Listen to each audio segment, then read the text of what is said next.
الہی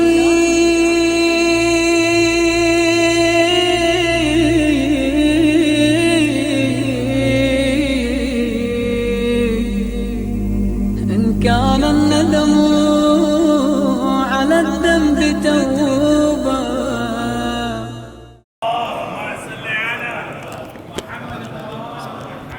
خير المبشرين والمنذرين صلى الله عليه وآله الهداة المهديين من ركب سفينتهم نجا واهتدى ومن تخلف عنها ضل وغرق وهوى أوصيكم عباد الله بالاعتصام بالتقوى فإنه حبل متين وعروة وثقى أما بعد فقد قال علي عليه الصلاة والسلام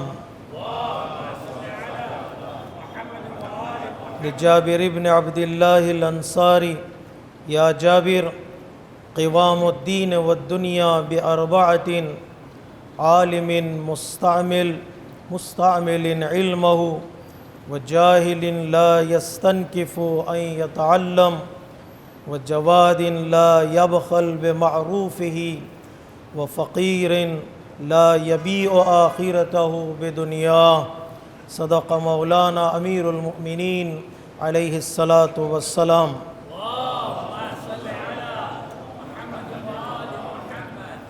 خطبہ اول کی ابتدا میں آپ تمامی حضرات کی خدمت میں تقوی الہی کی سفارش کرتا ہوں۔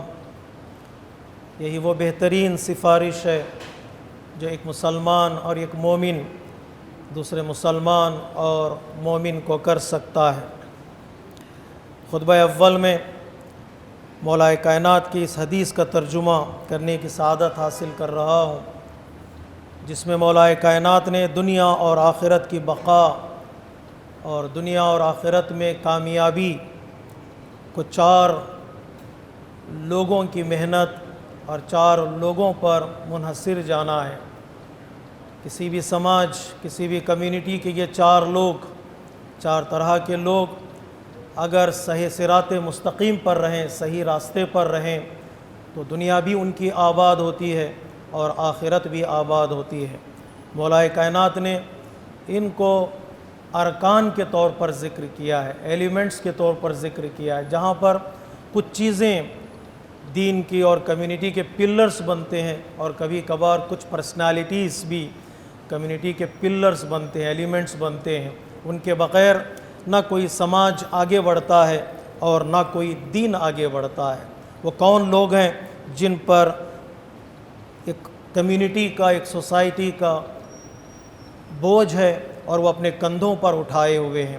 اگر وہ لوگ مضبوط رہیں گے تو وہ سماج اور وہ کمیونٹی مضبوط رہے گی۔ اگر وہ لوگ مضبوط نہ ہوں تو انسان دیکھ سکتا ہے اپنے آنکھوں سے کہ کوئی بھی سماج اور کوئی بھی کمیونٹی مضبوط نہیں ہو سکتی۔ امام نے جابر بن عبداللہ انصاری سے کہا، جو ایک معتبر اور آبرومند صحابی ہیں، اہل البیت علیہ الصلاۃ والسلام کے اصحاب کے درمیان، آپ کے کمپینینز کے درمیان حدیث قصہ کو آپ نے نقل کیا ہے، اور پہلے زائر ہیں شہداء کربلا کے۔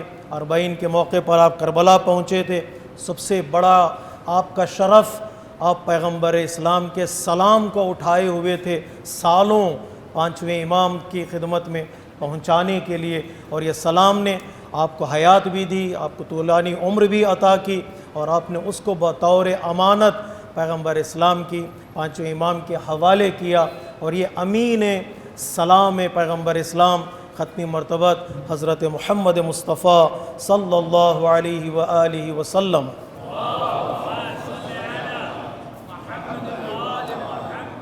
تو ان سے امام نے خطاب فرمایا تاکہ یہ پیغام امت تک پہنچے اور آئندہ آنے والی نسلوں تک پہنچے۔ امام نے اس حدیث میں 2 چیزوں کی طرف اشارہ کیا ہے، 2 بہت ہی اہم چیزوں کی طرف، ایک علم اور دوسرے مال۔ ایک علم کی ضرورت ہے کسی بھی سماج اور کمیونٹی کے لیے، اور دوسرے مال اور پیسے کی بھی ضرورت ہے۔ علم ہو، پیسہ اور مال نہ ہو شاید بات آگے نہیں بڑھتی۔ مال ہو، پیسہ ہو، سہولیات ہوں، علم نہ ہو تب بھی کوئی سماج آگے نہیں بڑھ سکتا ہے۔ مال کے لیے علم چاہیے۔ امام کا کلام کا جو خلاصہ یہ کہ مال کے لیے علم چاہیے۔ بزنس کے لیے، پیسہ کے لیے بغیر نالج کے آدمی نہ حلال کو جان سکتا ہے نہ حرام کو جان سکتا ہے۔ علم کے بغیر آدمی صحیح راستہ چل نہیں سکتا۔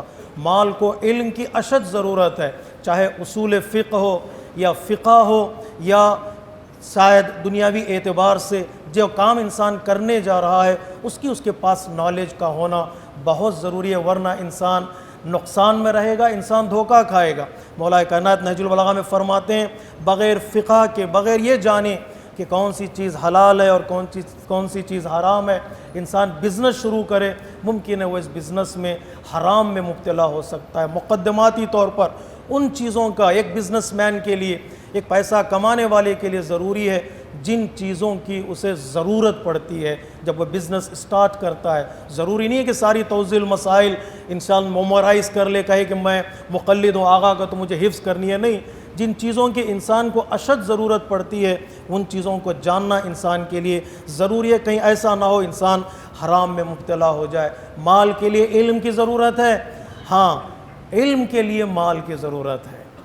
کیوں مال کی ضرورت ہے؟ علم کے لیے یونیورسٹیز بنانی ہیں، مدرسے بنانے ہیں، کالج کو بنانی ہیں، فیسلٹیز فراہم کرنا ہے اہل علم کے لیے تاکہ وہ علم کو دوسری جنریشن تک پہنچا سکے۔ اگر علم کے ساتھ مال نہ ہو اور مال کے ساتھ علم نہ ہو، دونوں ایک دوسرے کی سپورٹ نہ کریں تو کبھی بھی کوئی کمیونٹی کامیاب نہیں ہوتی۔ امام نے دونوں چیزوں کی طرف اشارہ کیا ہے۔ چونکہ علم اور مال کی بحث نہیں ہے، امام نے عالم اور مالدار کی طرف اشارہ کیا ہے۔ جو عام طور جو چیزیں ہمارے سامنے نظر آتی ہیں، عالم کا علم ہمیں نظر نہیں آتا لیکن عالم نظر آتا ہے، ہمیں مالدار کا مال نظر نہیں آتا، ایک مالدار ایک کمیونٹی میں نظر آتا۔ امام نے کہا کہ عالم اور میں ایک مالدار اور سرمایہ دار ہے، بزنس مین ہے، یہ دونوں مل کر ایک کمیونٹی کو بنا سکتے ہیں۔ وہ کیا کہہ رہے ہیں امام اس نہج البلاغہ میں، اس حدیث میں کہ یا جابر قوام الدین والدنیا باربعۃ، 4 لوگوں پر ایک کمیونٹی کا خیمہ ہے، ایک ٹینٹ ہے، ایک گھر ہے جو بنا ہوا ہے اور بنتا چلا جاتا ہے۔ ایک عالم مستعمل علمہ، ایک وہ عالم جس کے علم کا استعمال کیا جائے، جس کا علم استعمال ہو، عالم تعلیم کے ساتھ، عالم نشر علم کے ساتھ، عالم علم کے پروپیگیشن کے ساتھ، عالم علم کے پھیلانے کے ساتھ۔ وہ عالم جو علم کو پھیلانے کی کوشش میں لگ جاتا ہے وہ عالم ایک پلر بن جاتا ہے کسی نہ کسی کمیونٹی کے لیے۔ وہ جاہل لا یستنکف ان یتعلم، اس عالم کی تعلیم کے ساتھ ساتھ جو دوسرا پلر ہے، امام نے نہیں کہا جاہل کو مار دو، امام نے نہیں کہا جاہل کو کارنر پہ رکھو، امام نے نہیں کہا اگنورینٹ کو کمیونٹی سے نکال دو، نہیں، امام نے ایک ذمہ داری دی ہے جاہل کے لیے، امام نے ایک اگنورینٹ پرسن کے لیے ایک ریسپانسبلٹی دی ہے۔ ریسپانسبلٹی کیا ہے؟ عالم سکھائے اور جاہل سیکھنے کی کوشش کرے۔ یہ دنیا انسان کو تعلیم بھی دیتی ہے اور انسان کو سکھاتی بھی ہے۔ سکھانا ذمہ داری عالم کی، اور سیکھنے میں ذلت کا احساس نہ کرے، میں ان سے کیوں سوال کروں، میں کیوں جاؤں اس کا شاگرد بنوں، میں کیوں اس کا جا کر اسٹوڈنٹ بنوں۔ جس کے اندر حصول علم میں ہیومیلیشن کا کانسیپٹ آ جاتا ہے وہ کبھی ترقی نہیں کرتا ہے۔ کمیونٹی کو بلڈ کرنے کے لیے جاہل کو بھی ایکٹیو ہونا پڑے گا۔ ہاں، جب عالم اور جاہل کی بات آتی ہے، عالم کی رسپانسبلٹی پہلے ہے اور جاہل کی رسپانسبلٹی بعد میں ہے۔ مولا کائنات اسی نہج البلاغہ میں فرماتے ہیں جاہل سے سیکھنے کا وعدہ اللہ نے بعد میں لیا ہے لیکن عالم سے سکھانے کا وعدہ پہلے لیا ہے۔ عالم اقدام کرے۔ آیت اللہ جواد عملی فرماتے ہیں کبھی کبھار جاہل عالم کے پاس آتا ہے سوال لے کر، شبہ لے کر، اسے حل کرنا ہے، لیکن کبھی کبھار عالم کو جاہل کے پاس جانا پڑتا ہے۔ ایک زمانہ یہ بھی آ گیا ہے کہ عالم کو چاہیے کہ وہ جاہل کے پاس جائے اور اس کے مشکلات کو پوچھے، اس سے سوال کرے اور اس کے ڈاؤٹس کو کلیئر کرے، شبہات کو کلیئر کرے، اس لیے کہ کبھی کبھار پیاسے کو دریا کے پاس جانا پڑتا ہے اور کبھی کبھار دریا کو لانا پڑتا ہے پیاسے کی طرف تاکہ وہ پیاسا سیراب ہو سکے، کوئی ایکسکیوز باقی نہ رہے۔ یہ دونوں ایلیمنٹس بنتے ہیں ایک کمیونٹی کے بلڈ کرنے میں۔ اس کے بعد امام فرماتے ہیں جہاں علم کی بات آئی، جہاں مال کی بات آئی، امام فرماتے ہیں وَجَوَادٍ لَا يَبْخَلْ، نہیں کہا مالدار، ہر مالدار ذمہ دار نہیں ہوتا ہے، ہر مالدار جس کے پاس پیسہ وہ ریسپانسیبل نہیں ہوتا ہے۔ امام نے کہا جواد چاہیے ہمیں، پیسہ بھی ہو دل بھی ہو، پیسہ بھی ہو، شیئر کرنے کی اس کے اندر صلاحیت بھی ہو، شوق بھی ہو، جذبہ بھی ہو، جواد ہمیں چاہیے، وہ جواد جو مال اس کے پاس ہو اور وہ خرچ کرنے کے لیے تیار ہو، کنجوسی نہ کرتا ہو، بخل نہ کرتا ہو، وہ اپنے پیسے کو ہولڈ کر نہ رکھتا ہو۔ اللہ تبارک و تعالیٰ نے ذمہ داری دی ہے کہ وہ اپنے پیسے کو لے جائے، شیئر کرے علم کو پھیلانے کے لیے۔ دیکھیں مولا کائنات نے سب سے زیادہ جو امپورٹنس دی ہے اس حدیث میں وہ نالج کو پھیلانے کی ہے، وہ علم کو پھیلانے کی ذمہ داری ہے۔ جہاں علم پھیلتا چلا جاتا ہے وہیں سے جہالت اور اگنورنس ختم ہوتا چلا جاتا ہے۔ امام فرماتے ہیں وَجَوَادٍ لَا يَبْخَلْ، یہ تیسرا ایلیمنٹ ہے کسی بھی کمیونٹی کو بلڈ کرنے کے لیے، بے معروف ہی وہ فقیر لا یبیع آخرتہ بے دنیا، لیکن فقیر بھی خیال کرے، جو مانگ رہا ہے پیسہ وہ بھی خیال کرے کہ اس کی نگاہوں میں دنیا اور آخرت کے درمیان اگر ایک ایسا مرحلہ آئے کہ وہ آخرت کو بیچنے پر مجبور ہو جائے، امام فرماتے ہیں نہیں، آخرت کو بچا کر زندگی گزارے۔ اس کا آخرت بچانا در حقیقت فقیر بھی ایک کمیونٹی کا پلر بن سکتا ہے۔ امام نے نہیں کہا فقیروں کو نکال دو، فقیروں کو گھر کے دروازے کے باہر رکھو، فقیروں کو سڑک پر چھوڑ دو، نہیں، فقیر بھی کمیونٹی کا پلر بن سکتا ہے۔ کب؟ جب فقیر دین کو بچانے کی کوشش کرے، مذہب کو بچانے کی کوشش کرے، کیا پیسے کے مقابل میں اپنی آخرت کو نہ بیچے۔ یہ چار لوگ مل کر کسی بھی سماج کو، کسی بھی کمیونٹی کو بناتے ہیں اور بنانا بھی چاہیے۔ اگر ایک مالدار اور ایک اہل علم عالم دونوں گلے مل جائیں، یقین مانیے کہ کمیونٹی کے ترقی کو کوئی روک نہیں سکتا ہے، کمیونٹی کو آگے بڑھنے سے کوئی روک نہیں سکتا ہے۔ جو لوگ مسلمان نہیں ہیں، جو لوگ شیعہ نہیں ہیں، انہوں نے محسوس کیا ہے کہ اس کے بغیر ہماری کمیونٹی آگے نہیں بڑھتی۔ آج دنیا میں وہ قوم آگے بڑھ چکی ہے، کئی قومیں، کئی کمیونٹیز ایسے ہیں جنہوں نے دونوں کو ایک پلیٹ فارم پر جمع کیا، وہ ترقی کر گئے۔ ہماری ذمہ داری ہے کہ ہم مولا کائنات کی اس حدیث پر عمل کریں، دونوں گلے مل جائیں۔ اگر نہ ملیں تو کیا ہوگا؟ مولا کائنات نے بتایا کہ کنسیکوینسز کیا ہوں گے، ملیں تو فائدے کیا ہوں گے، نہ ملیں تو نقصانات کیا ہوں گے۔ وَإِذَا ضَيَّعَ الْعَالِمُ عِلْمَهُ اسْتَنْكَفَ الْجَاهِلُ أَنْ يَتَعَلَّمَ، عالم کا کام صرف علم پھیلانا نہیں ہے، علم پر عمل کرنا بھی ہے۔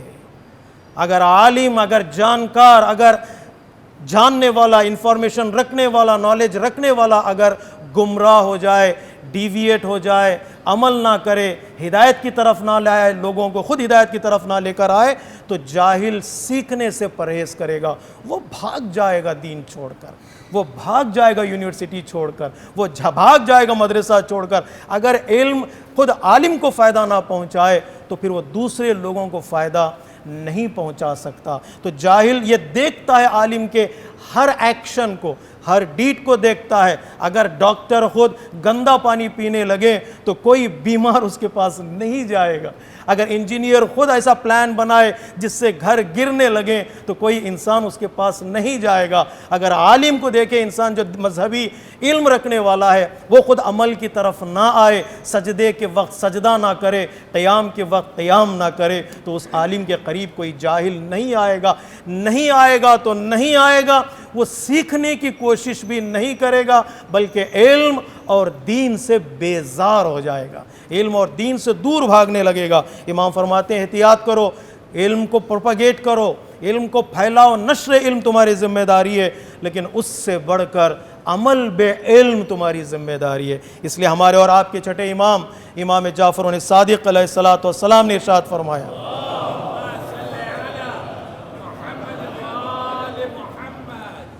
کونو دعاتاً للناس بغیر السنتکم، ہمیں بولنا چاہیے۔ آدمی بولنے میں ایکسپرٹ ہے، بولتا چلا جاتا ہے، ہماری زبان کا اثر کیوں نہیں ہے، ہماری باتوں کا اثر کیوں نہیں ہے؟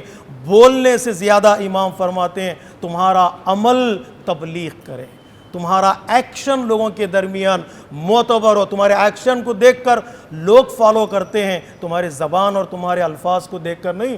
بولنے والے ایک سے بڑھ کر دنیا میں موجود ہیں، کتنے لوگ ہیں جو ان کی ایک ایک تقریر کو لاکھوں لوگ ویوز ہوتے ہیں، دیکھنے والے سننے والے سنتے ہیں۔ جائیے دیکھیں یوٹیوب وغیرہ میں، اور کتنے لوگ کتنے ویوز لوگ ایک تقریر پر لیتے ہیں، کتنے لائکس لیتے ہیں، کتنے کامنٹس لیتے ہیں، روزانہ لاکھوں روپے کما رہے ہیں انہی ویوز اور لائکس اور کامنٹس کی وجہ سے۔ صرف بولنا فائدہ نہیں ہے، امام فرماتے ہیں تمہارا ایکشن تمہارے بولنے کے ساتھ ساتھ چلے، جب چلتا ہے تب جا کر تم معاشرے میں، کمیونٹی میں اثر چھوڑ سکتے ہو۔ عالم پروپیگیٹ کرے، عمل کرے۔ وَإِذَا بَخِلَ الْغَنِي بِمَعْرُوفِهِ بَاءَ الْفَقِيرُ آخِرَتَهُ بِدُنْيَا، اگر مالدار اپنا پیسہ نہ نکالے، واجب جو حقوق ہیں اسے ادا نہ کرے، اگر احسان نہ کرے، انفاق نہ کرے، فقیر اپنا دین بیچ دے گا، فقیر اپنا دین بیچ دے گا۔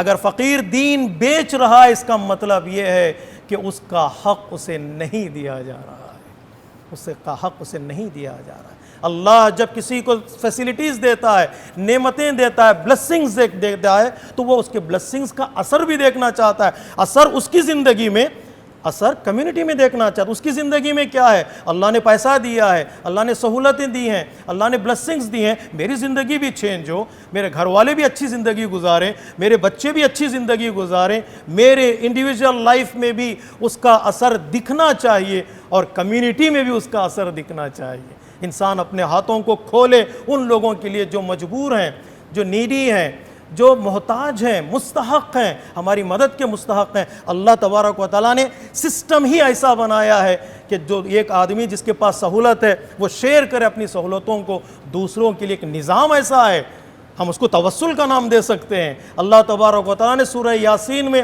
ان کفار کی جو مسلمان نہیں ہیں، ان مشرکین کی مذمت کی ہے کہ تم دوسروں کے لیے ہیلپ کیوں نہیں کرتے، تم دوسروں کی مدد کیوں نہیں کرتے۔ کفار سے اللہ کہہ رہا ہے دوسروں کی مدد کرو، جب وہ کہتے ہیں ہم کیوں مدد کریں، آپ کا اللہ ہے، آپ اللہ سے مانگ لو۔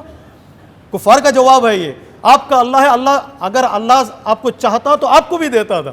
اللہ تبارک و تعالیٰ نہیں، یہ غلط کانسیپٹ ہے، اللہ چاہتا تو اللہ دیتا تھا، نہیں، اللہ نے سسٹم ہی ایسا بنایا ہے، عالم علم دے، مالدار مال دے، کسی جو آرٹسٹ ہے وہ آرٹ دوسروں کو سکھائے، سسٹم کے ساتھ دنیا چلتی ہے، ایک دوسرے سے وہ جڑے ہوئے ہیں، جب اس طرح چلتے ہیں تو ایک کمیونٹی آگے بڑھ سکتی ہے۔ امام فرماتے ہیں چاہیے کہ مالدار کو اپنا مال دوسروں کے حوالے کرے، ورنہ فقیر اپنا ایمان بیچ دے گا۔ یا جابر من کثرت نعم اللہ علیہ کثرت حوائج الناس الیہ، مجھے کیوں لوگ کال کر رہے ہیں، مجھ سے کیوں لوگ سوال کر رہے ہیں، کیوں میرے دروازے پر آ رہے ہیں، کیوں لوگ مسجدوں میں، امام بارگاہوں میں میرے سامنے ہاتھ پھیلاتے ہیں، کیوں مجھ سے مدد مانگتے ہیں۔ امام فرماتے ہیں اگر مدد مانگ رہے ہیں تو ایک سجدہ شکر بجا لاؤ، ہر ایک کے دروازے پر لوگ نہیں جاتے، اسی دروازے پر آتے ہیں جن کو اللہ نے نعمتیں عطا کی ہیں، جن کو اللہ نے بلیسنگز عطا کیے ہیں، اللہ نے برکتیں عطا کی ہیں۔ تمہارے پاس آ رہے ہیں، بلیم فقیر کو نہ کرو، اس پر انگلی نہ اٹھاؤ۔ اگر جماعت آپ سے سوال کر رہی ہے، جماعت کی طرف انگلی نہ اٹھاؤ، اللہ نے تمہیں سہولتیں دی ہیں۔ کثرت حوائج الناس الیہ، لوگ آئیں گے تمہارے دروازے پر۔ کیا اہل البیت علیہ الصلوۃ والسلام کے دروازے پر لوگ نہیں آتے تھے؟ کیا سوال نہیں کرتے تھے؟ کبھی اہل بیت نے کہا کہ کیوں ہمارے دروازے پر نہیں؟ جس دن فقیر اہل بیت کے دروازے پر نہیں آتا تھا، مولا کائنات شہزادی سے فرماتے تھے آج کیا ہو گیا، کوئی سائل ہمارے دروازے پر نہیں آیا ہے۔ اگر نعمتیں اللہ دے رہا ہے تو لوگ آئیں گے تمہارے دروازے پر، سلام کریں گے۔ اس کے بعد امام فرماتے دیکھو اگر ان چیزوں سے اپنے آپ کو دور رکھو گے، فمن قام للہ فیہا بما یجب فیہا اردہا للدوام والبقاء، اگر تم نے علم کو خرچ کرنا شروع کیا، مال کو خرچ کرنا شروع کیا، خصوصی طور پر جن چیزوں پر اللہ نے واجب قرار دیا ہے، یاد رکھو وہ نعمتیں بڑھتی چلی جائیں گے، علم بھی بڑھے گا، مال بھی بڑھے گا، سہولتیں بھی بڑھیں گی، بلیسنگز بھی بڑھیں گی۔ دیکھو خرچ کر کے دیکھو اللہ کی راہ میں کس طرح اللہ تبارک و تعالیٰ بڑھا دیتا ہے ان چیزوں کو، برکتیں اس میں آ جاتی ہیں، اس میں دعائیں لوگوں کی آ جاتی ہیں۔ کتنا خوبصورت جملہ کہا کسی بڑے مفکر نے کہ دیکھو مال کمانا آسان ہے، دعائیں کمانا مشکل ہے. مال کمانا آسان ہے، دعائیں کمانا مشکل ہے. دعائیں کماتے چلے جاؤ، مال خود بخود بڑھتا چلا جائے گا. 2 اکاؤنٹ انسان کے پاس ہونی چاہیے. ایک مال جو خرچ کر رہا وہ ایک اکاؤنٹ ہو، اور دعاؤں کا ایک اکاؤنٹ ہو انسان کے پاس. دعاؤں میں اکاؤنٹ میں وہ دعائیں جمع کرتا چلا جائے. دعائیں اسی وقت ملتی ہیں یا تو ہم نیکی کریں، یا علمی مسئلہ حل کریں، یا ان کی کوئی ضروری زندگی کے پرابلمز کو سالو کرتے چلے جائیں. لوگوں کے دلوں سے دعائیں نکلتی چلی جائیں گی، لوگوں کے دل سے دعائیں نکلے گی. تو دعاؤں کا ایک اکاؤنٹ کھولنا پڑے گا ہمارے لیے. امام فرماتے اگر تم نے کیا تو مال بڑھ جائے گا، علم بھی بڑھے گا. ہاں، وَمَن لَّمْ يَقُمْ فِيهَا بِمَا يَجِبُ الرَّدَى لِلزَّوَالِ وَالْفَنَاءِ. اگر عالم علم پر عمل نہ کرے، علم کو نہ پھیلائے، اگر مالدار پیسہ خرچ نہ کرے، شیئر نہ کرے، یقین مانیے کہ یہ دونوں چیزیں تمہارے ہاتھوں سے نکل جائیں گی.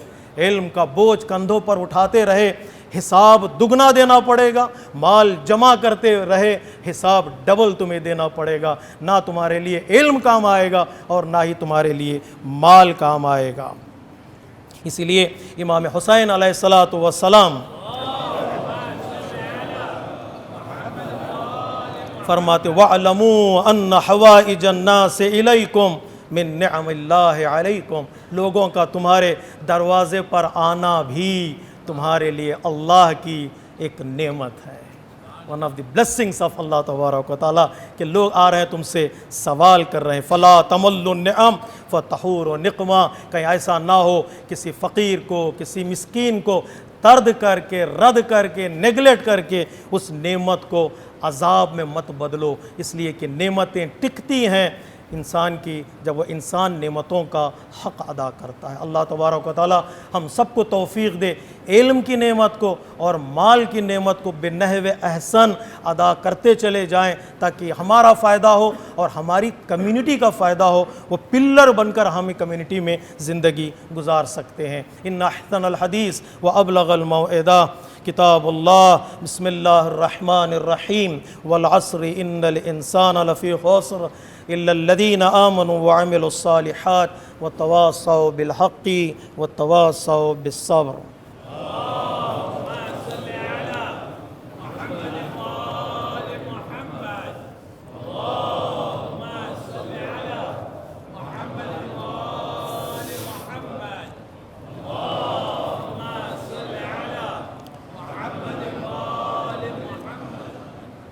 بسم اللہ الرحمن الرحیم. الحمد للہ الذی لا الہ الا هو الحلیم الکریم غافر الذنب وقابل التوب وهو الغفور الرحیم. سبحان من سبقت رحمته غضبا وبسط الیدین بالرحمہ. خطبہ دوم کی ابتدا میں ایک بار پھر میں اپنے نفس کے ساتھ ساتھ آپ تمامی حضرات کو تقوی الہی کی دعوت دیتا ہوں. الحمدللہ آج کی یہ ہماری نماز جمعہ اور ہماری مسجد میں کچھ رونقیں اور کچھ نور بڑھ گیا ہے. کچھ ہم نے مہمانوں کے لیے ہم میزبان بنے ہیں. اللہ تبارک و تعالیٰ کی بارگاہ میں شکر ہے کہ اللہ تبارک و تعالیٰ نے ہماری جماعت کو اور دارالسلام کے مومنین کو یہ توفیق عطا کی کہ وہ کچھ لوگوں کے لیے جو باہر سے تشریف لائے ہیں افریقہ فیڈریشن کے کونسل سیشن کے لیے ان کے لیے میزبان بن سکیں اور ان کے لیے وہ فیسلٹیز فراہم کر سکیں جن کے وہ حقدار ہیں اور جن کے وہ قابل ہیں. اللہ تبارک و تعالیٰ توفیق دے کہ ہم حق میزبانی ادا کر سکیں. انشاءاللہ یہاں سے جائیں گے تو ایک اچھی یادیں، ایک اچھی چیزیں آپ اپنے گھر لے جائیے اور ہمارے لیے، ہماری جماعت کے لیے، یہاں کی کمیونٹی کے لیے، یہاں کے مومنین کے لیے آپ اپنی دعاؤں میں یاد رکھیں گے انشاءاللہ. خطبہ دوم میں ایک نقطے کی طرف اشارہ کرنا ہے کہ ہمارے نوجوان اور ہماری قوم یا مسلمان جب میڈیا میں شامل نہیں ہوتے، ایسے کاموں میں شامل نہیں ہوتے جن کی سماج کو، جن کی کمیونٹی کی ضرورت ہوتی ہے، ظاہر سی بات ہے دشمنوں کا، جو دشمنان دین ہیں، جو دشمنان مذہب ہیں، جو انسانیت کے دشمن ہیں، وہ اپنے کنٹرول میں لے لیتے ہیں اور وہ کام کر جاتے ہیں جو کام ہمارے لیے اور تمام انسانیت کے لیے ضرر کا سبب بنتا ہے. آپ کو معلوم ہے کچھ ہفتے پہلے بنگلہ دیش میں ایک انسیڈنٹ ہوا تھا جس میں کچھ مسلمانوں نے کچھ ہندوؤں پر اٹیک کیا، ایک ٹیمپر پر اٹیک کیا، تو وہاں کے ہندوؤں نے ہلم غلہ مچایا، UN تک ان کی بات پہنچ گئی، ہیومن رائٹس والے پہنچ گئے، انڈین گورنمنٹ اس میں انوالو ہوئی۔ ہمارے ہندو ہیں، ہمارے ہندوؤں کو سیکیورٹی چاہیے، سیفٹی چاہیے، ان کا خیال کرنا بہت ضروری ہے۔ حق بھی یہ تھا کہ ان کے سپورٹ میں نعرے بلند کرتے، آگے آتے۔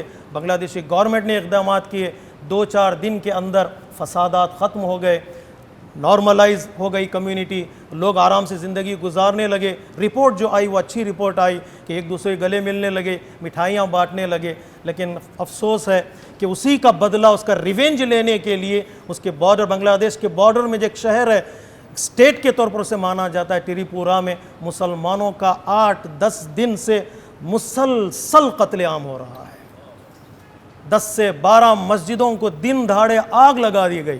مسلمانوں سے کہا جا رہا ہے کہ مسجدیں چھوڑ کر نکل جاؤ، جان بچاؤ، مسجد جائے تو جائے، مسلمان گھروں سے نکلیں، مار رہے ہیں، کچل رہے ہیں، گھروں کو آگ لگا رہے ہیں، لیکن انفارچونیٹلی یہ کہنا پڑتا ہے کسی بھی میڈیا میں کوئی بھی نیوز آپ نہیں دیکھیں گے، کوئی بھی خبر آپ نہیں دیکھیں گے۔ یا مسلمانوں کو پتہ ہی نہیں ہے کیا ہو رہا ہے، یا پتہ ہے جان بوجھ کر وہ مصلحتاً خاموش ہیں۔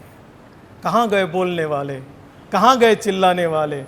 کہاں گئے ہیومن رائٹس والے؟ کہاں گئے یہ میڈیا والے جو چھوٹی چھوٹی چیز کو کوریج کرتے ہیں؟ ایک ایکٹر کے بیٹے کو پکڑا گیا، 15 دن 20 دن سے سارے ٹی وی مصروف ہیں، مشغول ہیں، اسی میں لگے ہوئے ہیں، کیا ہوگا، کیسے ہوگا، کس طرح اس کو رہائی ملے گی، کب بیل ملے گی۔ بھائی بیل کے چکر میں تم اپنے ٹیلی ویژن کو رکھ دیا اور وہاں پر مسلمانوں کا قتل عام ہو رہا ہے، مسجدیں تباہ کر دی گئیں، ان کے تجارتوں کو، بزنس کو تباہ کر دیا گیا۔ ہماری ذمہ داری ہے، بولیں، اس کو فالو کریں، میسیجز کو بھیجیں ان ہائر اتھارٹیز تک، ایمبیسی تک ہم میسیجز کو بھیجیں۔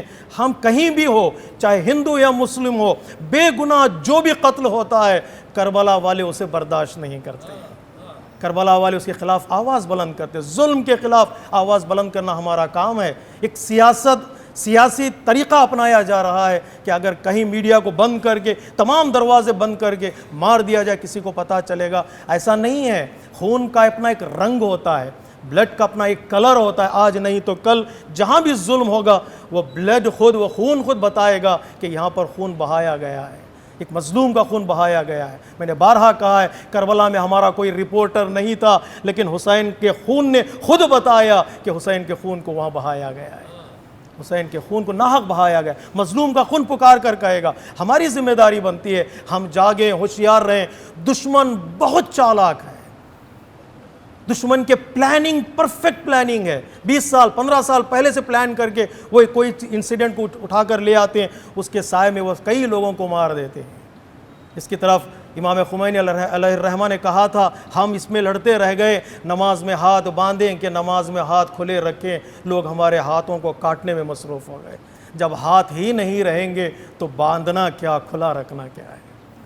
کہ ایسا نہ ہو کہ ہم دشمنوں کے راستے پر چل پڑیں، ان کے پلاننگز کو پورا کرنے لگیں۔ ہمیشہ یاد رکھیے گا، اختلاف، ڈسیونٹی، یہ دوریاں سبب بنتی ہیں کہ دشمن داخل ہو اور ایک دوسرے کو لڑا دے گا، اور اس کے بعد دیر ہو جائے گی کہ ایسا نہ ہو۔ ہم ان سے سبق لینا ہمیں پڑے گا کہ کہیں دشمن کو آنے نہ دے، چھوٹی چھوٹی چیزوں میں الجھ کر رہ جائیں گے، بڑی چیزوں کی طرف توجہ کون کرے گا؟ بڑے پرابلمز کو سالو کون کرے گا؟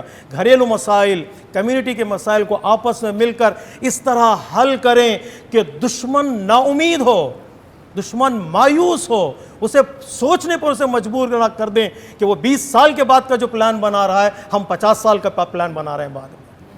اس لیے کہ غدیر کے موقع پر جہاں پر مومنین خوش ہوئے ہیں، وہیں پر غدیر کے موقع پر کفر اور نفاق اور شرک مایوس ہوا ہے۔ جب ہم اس آیت کو پڑھتے ہیں، الیوم اکملت لکم دینکم، شاید اس آیت کو ابھی بار بار پڑھنا پڑے گا، الیوم یئس الذین کفروا عن دینکم۔ آج غدیر کے دن دشمن مایوس ہوا ہے، کفر پریشان ہو، کیوں؟ ان کو پتہ چل گیا اب دین مضبوط ہاتھوں میں چلا گیا ہے، دین مضبوط اور سٹرانگ ہینڈز میں چلا گیا، اب اس دین کو کوئی نقصان نہیں پہنچا سکتا۔ جو پلاننگ غدیر کی ہے وہی پلاننگ ہماری ہونی چاہیے۔ کوشش کریں یونٹی کو قائم کریں، اتحاد کو قائم کریں، اور 50 سال بعد کا پلان بنائیں اور اپنی کمیونٹی کو آگے لے جائیں۔ آتے رہیں گے مسائل، آتے رہیں گے، جاتے رہیں گے، ہر اچھا منظر دیکھنے لگے گا ٹرین میں جانے والا اور وہاں اتر جائے گا تو کبھی منزل تک نہیں پہنچے گا۔ جو ٹرین میں سفر کر رہا ہے کھڑکی سے جھانک کر دیکھے گا، اچھے درخت ہیں، اچھے باغات ہیں، اچھا اسٹیٹ ہے، چلو یہاں اتر جاتے ہیں، وہ اترتا جائے گا تو کبھی ڈیسٹینیشن تک نہیں پہنچے گا۔ جو چیزیں آتی جائیں گی دیکھتے جاؤ، انجوائے کرتے چلے جاؤ، تو ہمارا مقصد، ہمارا ہدف ڈیسٹینیشن کی طرف ہونا چاہیے، اور اللہ تبارک و تعالیٰ کی بارگاہ میں مدد مانگیں کہ اللہ اہل البیت علیہ الصلاۃ والسلام کے صدقے میں ہماری مدد کرے اور ہماری منزل تک پہنچنے میں ہمارا ہاتھ تھام لے۔ اللہم صلی علی سید المرسلین و شفیع المذنبین نبیا محمد صلی اللہ علیہ وآلہ وسلم۔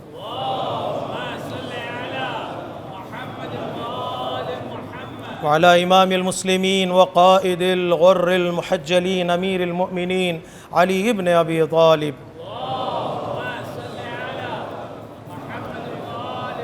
وعلى سيدة نساء العالمين وبضعة خاتم النبيين سيدتنا فاطمة بنت رسول الله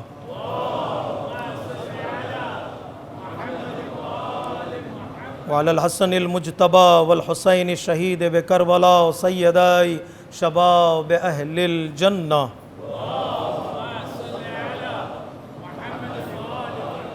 وعلى علي بن الحسين ومحمد بن علي وجعفر بن محمد وموسى بن جعفر وعلي بن موسى ومحمد بن علي وعلي بن محمد والحسن بن علي عليهم الصلاة والسلام۔ اللهم صل على مولانا صاحب الزمان صلوات الله وسلامه عليه وعلى آبائه الكرام۔ اللهم افعل بنا ما أنت أهله ولا تفعل بنا ما نحن أهله بجاه محمد وآله المعصومين صلوات الله عليهم أجمعين۔ اللهم اجعلنا ممن يذكر فتنفعه الذكرى، إن الله يأمر بالعدل والإحسان وإيتاء ذي القربى وينهى عن الفحشاء والمنكر والبغي يعظكم لعلكم تذكرون۔ إن أحسن الحديث وأبلغ الموعظة كتاب الله، بسم الله الرحمن الرحيم، قل هو الله أحد الله الصمد لم يلد ولم يولد ولم يكن له كفوا أحد۔ صدق الله العلي العظيم، والسلام عليكم ورحمة الله وبركاته۔